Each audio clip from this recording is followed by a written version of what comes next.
Happy Father's Day weekend to all the dads out there, and actually to everyone who has a reason to be celebrating and or acknowledging Father's Day.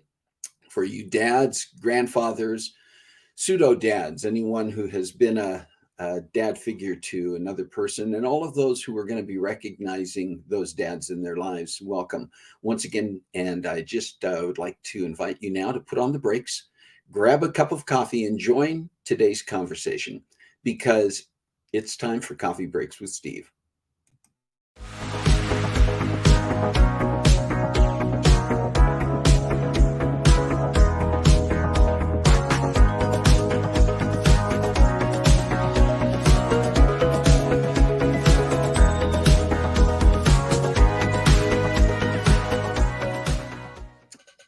When I was first thinking about doing this and thinking about highlighting our dad, I was just thinking, I can do this. I've got background information. I can ask my siblings questions. And I thought, you know what? It really makes a lot more sense to have the three of you here with me because you got your own perspectives and I want to talk about it. This is going to be a little bit interesting at first because I want to do a little brief background and I don't want to spend a lot of time on this or we're not going to have time to talk about dad as dad. But I think it helps to give some perspective if we let people know a little bit about his background, where he came from, because I think that gives some idea of how he was as a dad, what we saw of him when we were growing up. But our dad was actually born in what was then the Kingdom of Yugoslavia, now what would be modern day Croatia, in Zagreb, and back in 1927. And his family was Jewish. And so, as you can imagine, and there's a picture of the family. It's our grandparents, our grandma and grandpa Glavan, and then dad laughing there on grandma's lap or near her lap. And then our Aunt Mira, who is dad's younger sister by 3 years. But they were a Jewish family in Croatia, in Europe, in, think about this, in the 1920s, 1930s. And so you can, picture what was happening. And here's just some pictures of dad over the years as he was growing. He was a good looking kid. He was a good looking man. But as Jews living in Croatia, there came a point where as the Nazis' influence began to spread, that it affected them. They first of all became Catholics, joined the Catholic Church as a way to try to cover up the fact that they were Jewish and the persecution that would come. And then about a year later, they also changed the family name. My dad was actually born. What was dad's name when he was born, guys? Branko Glasser. Branko Glasser. The family name was Glasser, not Glavan. And dad's name was Branko, Branko, Branko. And the family changed the name from Glasser to Glavan because Glasser was a very Germanic name. The legend goes, and supposedly this is true, that our grandfather very much disliked the Germans. And at some point when someone was looking at his papers and saw the name Glasser, they said, Glasser, fine German name. And it made him so mad, he immediately started the process of changing the name. But Glasser was also often considered not only Germanic, but Jewish. And so there was some concern that would further associate them with their background.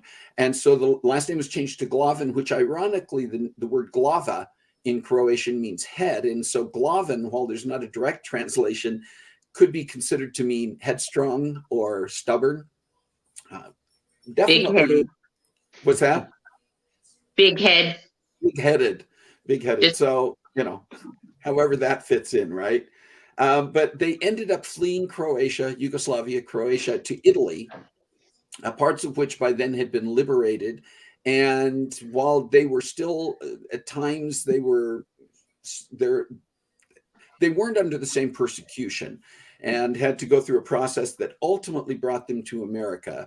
I think it was around I think I have that on here, so I should look. Yeah, 1949, after the war, that they came to America and ended up in Oregon. And there's dad as a young adult, probably around the time that he was getting really settled in to the United States. But he also, good looking guy. I should look so good, I should have looked so good at that age. I'm telling you right now, it didn't happen. You'll get But there. he also, what's that? You'll get there eventually. I'm hoping.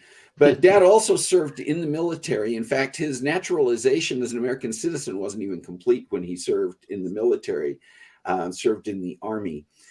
And then in 1953, he married our mom.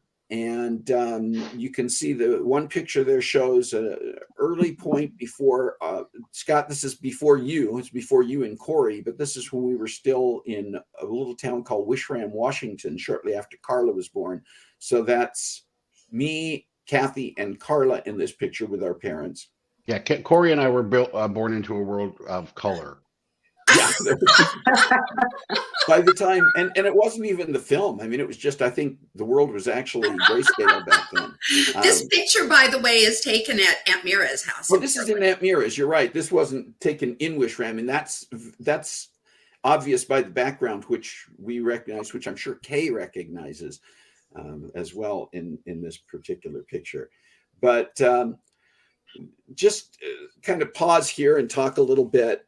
You know, our parents divorced in the early 1970s, and for a while we were all living with our mom, but we all eventually ended up with Dad.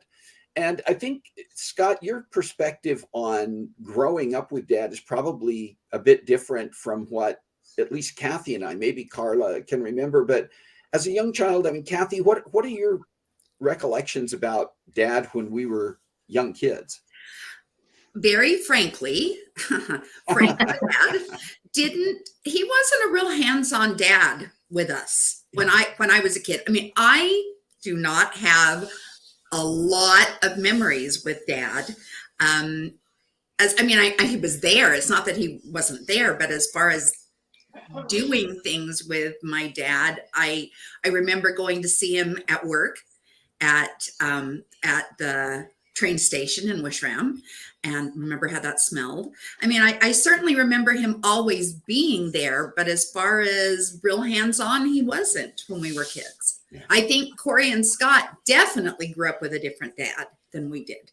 Carla, what about you? I mean, you were kind of in the middle. I mean, Carla is literally the middle child, and there's a few years on either side. Kathi and I were close together. Corey and Scott were close together, and there was a little bit of a gap in the middle. What do you remember about Dad when you were growing up, Carla?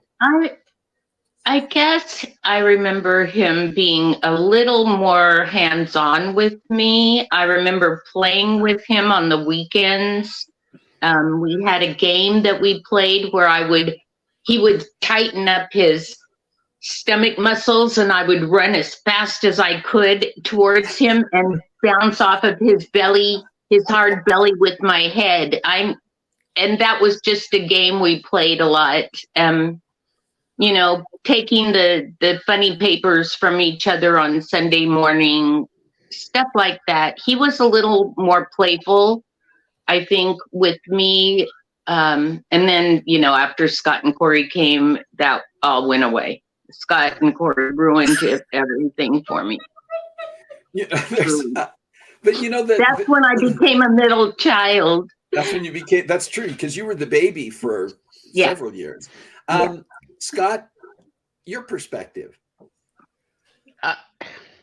You know, I think Dad, by the time Corey and I came along and got a little bit older, I think he was I hate to use the word jaded. I think he was tired. He used to go bowling a lot. He used to go to dance classes a lot. I think, you know, obviously I think a lot more hands-on with Corey and I, you know, potentially. I think, again, because we spent the most time with him, you know, and moved with him and went to the different places. But I tell Frank's grandkids and great grandkids all the time, I'm like, you got the best of Frank. Because he was the Frank as he got older and had grandkids and great grandkids, and was playful and you know, very interactive, was far different, I think, from us growing up. And again, like you said, Stephen, it's not like he wasn't involved and he didn't show, you know, the love and the support and those type of things. I think it was just he was far more stoic, far more He was there, but he was just kind of there. You know what I mean? And that did evolve a bit more as Corey and I got older, and then definitely much more so as he got older and started having the grandkids and great grandkids. You know, it's funny because you mentioned stoic, and there have been a couple of comments in the chat here, like Kathy Glavan saying the first time that she met him, it's the first time I met him, he told me a woman's place is in the kitchen, and being a foreigner and old school, I thought he was serious. He laughed about that all the time. Funny old guy, and Yeah. he would say things. My son Christopher says that as we talk about the fact, and we'll get to this, that many of his family members, including grandkids, would say, "Hey, Frank," you know, I was a Frank. I mean, they call him grandpa, we'd call him dad, but it was just as common to say Frank. And sometimes that would just be to get his attention. But I remember one time, Christopher talking about this, and I don't recall it, that Grandpa Frank was visiting, and Christopher said something to him and said, "Frank," and Grandpa said, "Oh no, you call me Grandpa," and he was kidding. But Christopher was like intimidated by it. And he said for a long time he was kind of scared of Grandpa because Dad, and Dad had a scary accent. he had I mean, he wasn't necessarily angry, but he sounded. Can we all do Frank? We can all do Frank, right? What we are can- you boys doing out there? I can't even think of it. He sound, yeah. No. He sounded scary, intimidating. Yeah. He had no accent. yeah. There was no accent there. I don't hear it. But it was, and that was part of the fun. And by the way, you know, especially as time went by, I mean, I remember growing up with Dad being somewhat intimidated by him. He was very hands-off. He was kind of distant. And I recall a point when I was probably around 12 years old that in retrospect, I kind of know what happened is that Mom pulled him aside. This is before they were divorced. And basically said, you know, you need to have a relationship with your son while he's growing up. He's getting close to teenage years, and you need to have a relationship with him. And she kind of forced Dad to take a Saturday where Dad and I just spent the whole day together, went out and did some things, went to lunch, and it was awkward because we really hadn't spent that kind of time. I didn't know how to relate to him. He didn't know how to relate to me. And so it was really kind of that there was that sense, but I want to talk for a minute about a little bit more about the Frank the Dad thing from each of your perspectives, because you had those approaches to him, different points of relationship, and your own kids and your grandkids in some cases also had that relationship with Grandpa or great grandpa Frank. And what was the whole, from your perspective, the whole thing about just calling him by his first name?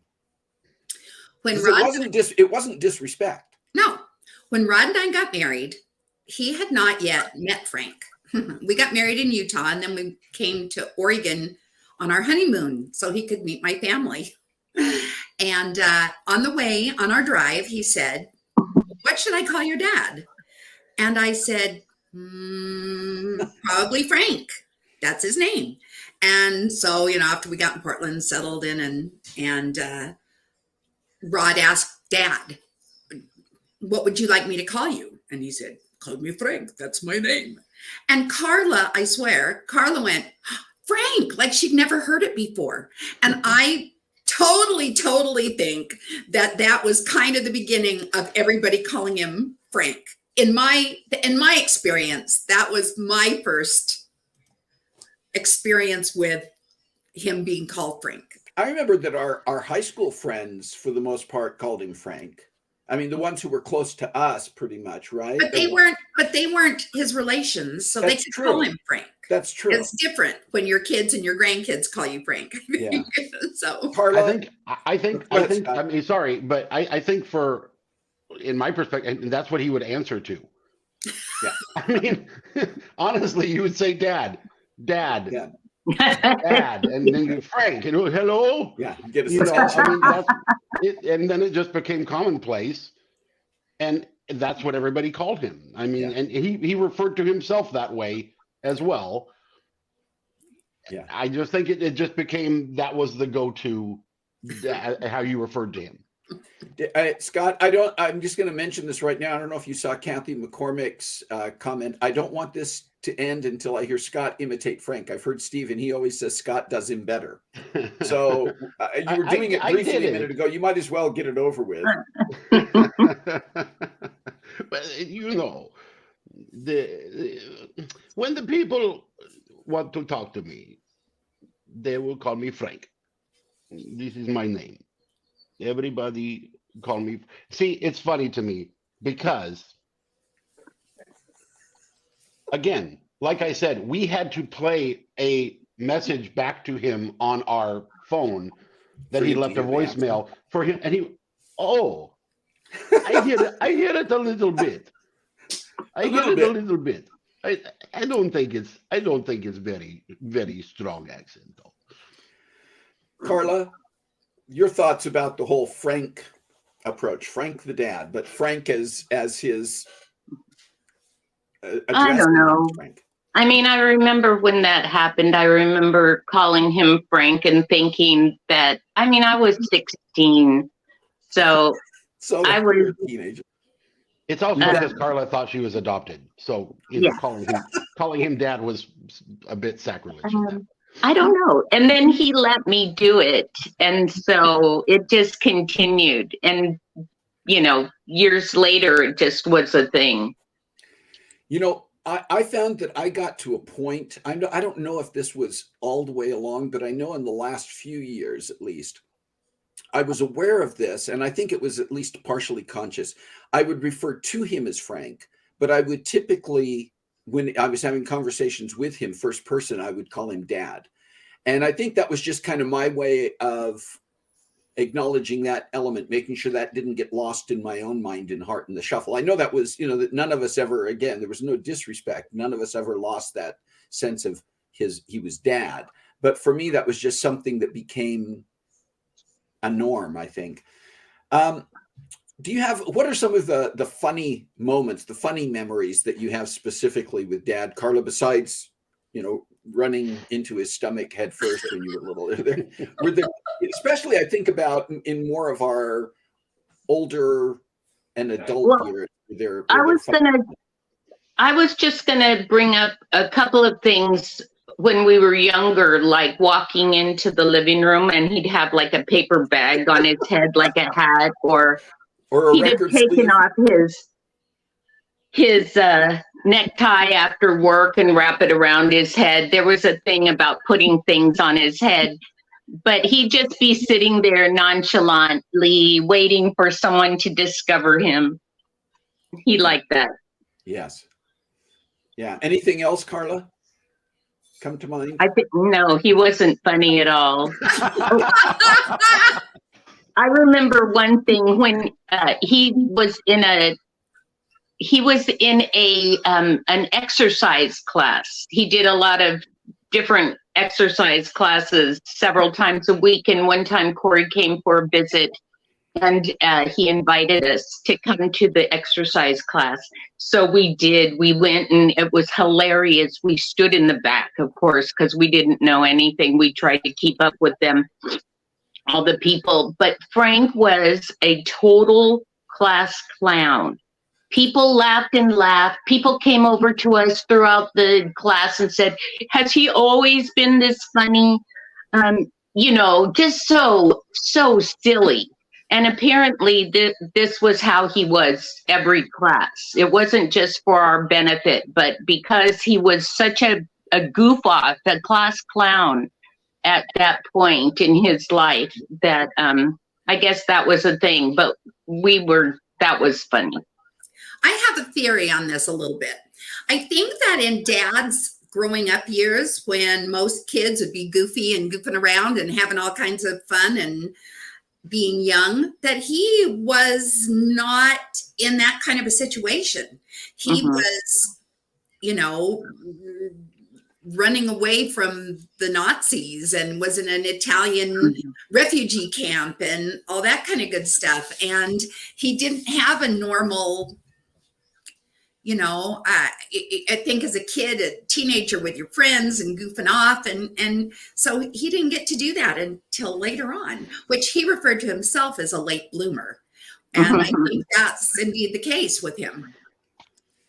I'll tell you one funny thing that I think of when I think of Dad just more recently. And because he did live here the last 4 or 5 years in an assisted living home, less than 5 minutes from my house, but he would come over at least twice a week for dinner. And towards the end, he did not have the use of his legs, hardly at all. He used a walker, but his balance was really, really bad. And he hated that. And he would say, like, Uncle Arlie can walk and he's older than me. Look on TV, the Queen, she can walk. Look, she's standing up, she's walking. Why can't I walk? He was, he was just funny, make these little observations about other people, but he was very, very, very unhappy that he couldn't stand up and walk, even though older people than him could. Yeah. And he often referred to, even when he was in the assisted living, he referred to that he was living with a bunch of old people, even though by then he was in his, other inmates. 90s. Yeah, the other inmates. So I think, I don't know, one of my kids may have started the whole inmate thing, but he picked right up on it. He picked up on that. Scott, but he liked it. He was happy there. It wasn't. Oh, he loved it there. Yeah, it worked out nicely. Scott, what are some of your funny memories of Dad? He was hilarious. And I don't know. I mean, you brought this up before, and I think other people brought my joy in life was making Dad laugh. Yes. So I did everything I could. But like even times like, when he and I lived in Minnesota and it was just the two of us, he would just always, very inappropriate humor,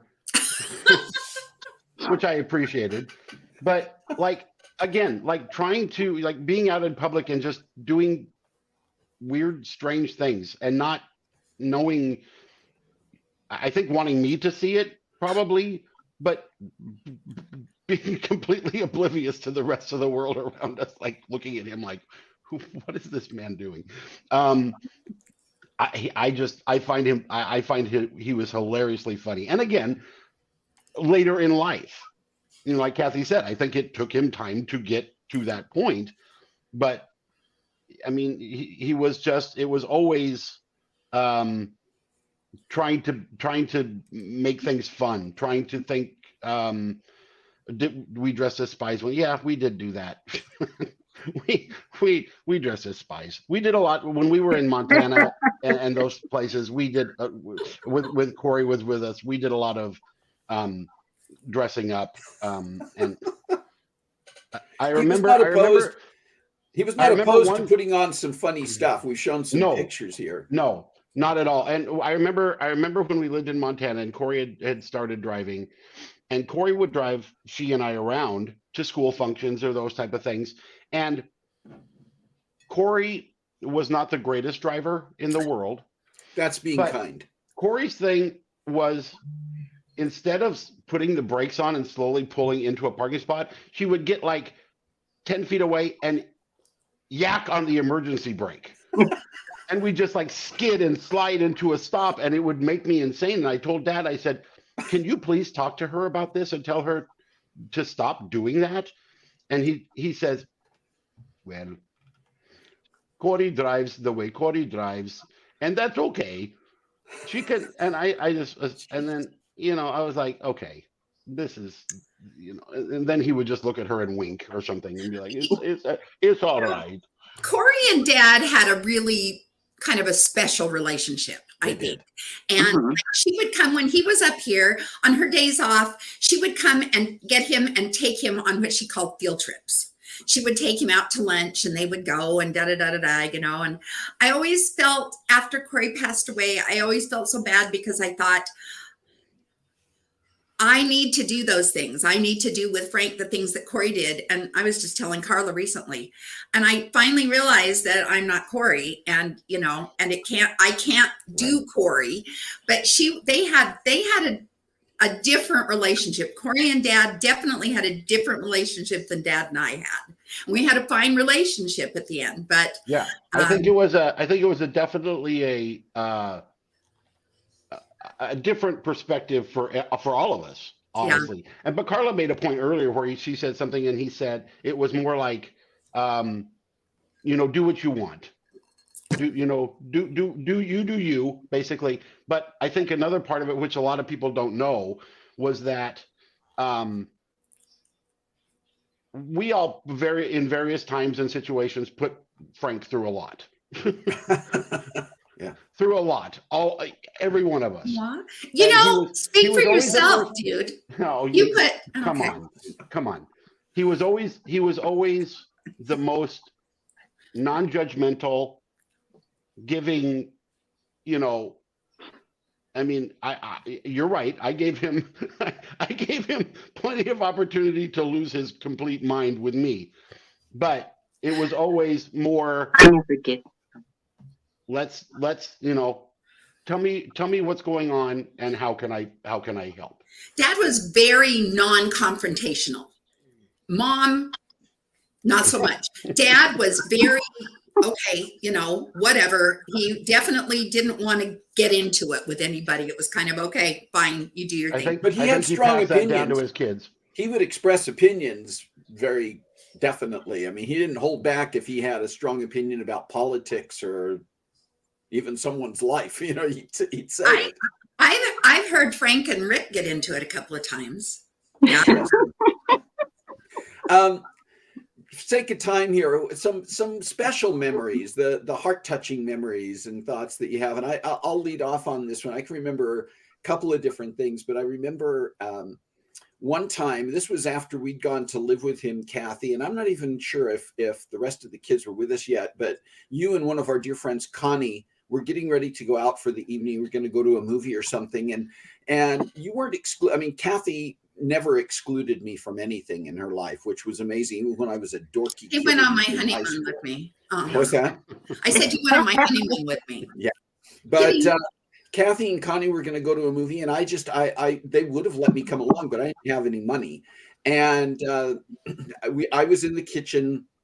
It's I wasn't trying to like sulk visibly, but I was disappointed. And Dad walked into the room very quietly, handed me some money and said, why don't you go along with them this evening? And just very quietly, didn't make a big deal about it. And I said, hey, Kathi and Connie, is it okay if I come along? Yeah, sure. But it was just those little moments like that he would do things that weren't visible. Dad very often, just like he wasn't confrontational, he would do things that often do things in the background that were very meaningful. And I mean, I could name any number of things, but that was just one that popped to mind. How about for some of you? He didn't do anything for me. No, I remember when I was a young single mom, and Frank, geez, I can't even think of all the times he took me and the boys out to eat, or invited me for breakfast on a weekend morning. We went out a lot. That's just one thing he did for me during that time. He did a lot. Corey referred to Dad occasionally as the Bank of Frank. If she needed to borrow some money or something, she would call the Bank of Frank. Yeah. He was generous. He was really, for somebody who, he was very frugal when it came to money. Dad was extremely frugal. I wouldn't say he was, a penny pincher, but he was extremely frugal. And yet for his kids, if there was a legitimate need and he could be a legitimate source, again, without making a big deal about it, he was there. Yeah. Definitely. Scott, anything? So many. It's hard to pick. One that sticks with me, and sorry, this is going to be kind of difficult. When we got to see him the last time we saw him, and we were all down in Utah, And I don't mean it as a slight to any of you, and I don't think he meant it as a slight to any of you either. But when he would need to go and use the restroom, and he wouldn't let anyone else take him, Yeah. but me. Yeah. And I mean, I don't think any of us really ever talked to him, a lot in depth about, how much time was left, but I think we all knew, around that time, that was October. Yeah, I just remember he would make it known that he wanted me to do it. And I just remember, we'd get him back in his walker and he would put his hand on my hand, as we went back. And it was just, Frank wasn't a big, I love you guy. He wasn't a big shower of emotion. He didn't have to be. I mean, it was just there. And it was things like that. It was small things, a touch or a word or something that he would throw out there that would convey everything. I want to throw this in, Scott, because you brought this up. The last time that I did see Dad, it was that last week that we were all there with him, just a week before he passed away. And I had come into the airport and had a rental car separate from the rest of you who had come in from out of state. And so I stopped at the care center one more time to talk to him. And I did ask him, I said, how do you feel about this whole, where you're at in your health and the unknowns about that? And his response was typically frank. He said, I didn't expect to live this long. He somewhat took all of that in stride. I never saw him, I'm sure it affected him, but I never saw him stressed or depressed about it visibly, at least. And then this kind of goes back to the funny. I asked him, I said, how do you feel about the fact that, for so long you've been very independent and now you have to have help putting your clothes on in the shower, going to the bathroom, everything you do. How does that bother you? He says, I've been paying for that extra help here all along. Now I'm getting the help. I paid for it. Besides, who can argue with having several young ladies help you in the shower? I mean, it's just, again, typically Dad, Well, right? I think that kind of plays into, Dad's demeanor with us and the way we grew up as he was older. When it came time to, tell him he couldn't drive anymore, or tell him that he needed to go to a facility to be cared for, and we stressed. We spent days and weeks stressing. How do we talk to him about this? How do we do it? What do we say? And we'd go to him and say, hey, Dad, we don't think you can drive anymore. You shouldn't be driving. He went, okay. Dad, you need to go to a care facility so you can have care. Okay. I mean, it was, again, I think with our upbringing and like I said, Frank passed down his, non-conflict type of personality that we would just, I remember just us sitting around going, what do we say? How do we do this? What do we, I think we made Rod bring up the moving to Utah thing to the facility because none of us wanted to. And it turned out to be very simple. Yeah. And he was just, all right, that sounds great. Let's do it. Yeah. Yeah. Well, listen, we could go on. I mean, several other things we could talk about. And I want to thank the people who are tuned in today. So many of you knew Dad and you've made your own comments, and we may not have highlighted every single one of them, but believe me, they're special. And what we didn't get a chance to catch, we'll go back and read, every one of us. I guarantee that. And Kathi, Carla, Scott, don't go anywhere yet, but I just want to say thank you to the three of you for being on here and sharing your memories, joining me and sharing memories. So many more that we could share, and hopefully we'll have more opportunities to do that. And for those of you out there, I hope that you will think about and find ways to share the memories that you have of your own dads. I want to very quickly, because we're already running a little bit over time, I want to share a little bit about what's coming up in the next few weeks on Coffee Breaks. Next week, we're going to be talking about what I think is a fun topic. It's actually very interesting. I've been doing some research on the how often should we types of things. There are manufacturers and distributors and service providers actually have guidelines for a lot of things that we don't think about, how often we should do certain things. How often should you wash certain articles of clothing or bedding or that type of thing? What do the experts say from a health and sanitary standpoint? And also not wearing your clothes out too quickly. How often should you shower or wash your hair? How often should you replace your toothbrush, replace your underwear? There's just a bunch of things. We're going to talk about some of those, and you can share some of your ideas. I know. Hey, I will not be a guest next week. This one's going to be kind of cool. In 2 weeks, there is a brand new technology, a brand new item actually out on the market it's not even completely available to the commercial market yet, but it is a new safety device, both from the standpoint of hearing safety, but also environmental safety for those who work in certain settings, construction, airports, even first responders. And the fun thing is, we are actually I will actually have this new technology on, and we're going to demonstrate it on the air in 2 weeks with one of the creators who is also a professional record producer and studio engineer by the name of Rob Roy. And so that's going to be taking place in a couple of weeks. I think that's going to be cool, interesting, and fun. And then in 3 weeks, we're actually going to have follow-ups on a number of the guests who've been on Coffee Breaks with Steve in the last year or so. And they're going to be back on. Some cases, they're just providing updates that we can share, that I can share through some written updates. Some of them are providing brief videos of themselves sharing those updates. So we're going to find out what's been going on with people who we got to hear about, the things that they were working on, the projects they had coming up, and get a little bit of an update from several of them. We'll be on that one, right? I would think so. I think you need to come on and talk about what you're doing since today. If you have topics, you have guest ideas that you would like to have us share on the air, please let me know. You can reach me at cbwsteve@comcast.net. You can also private message me if you're with me on Facebook, but just let me know your ideas. A number of those ideas that you have shared have become the topics and the guests that we've had on here. So I want to make sure that we acknowledge that. Hey guys, thank you once again for being here. Kathi, Carla, Scott.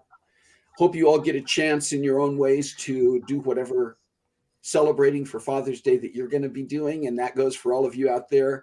And whether it's celebrating Father's Day, whether it's just reaching out to your community in a way that is special and meaningful for you, find a way. Boy, I'm going to need more coffee even after this. Find a way to make a difference in your world this week. God bless you. Have a great week.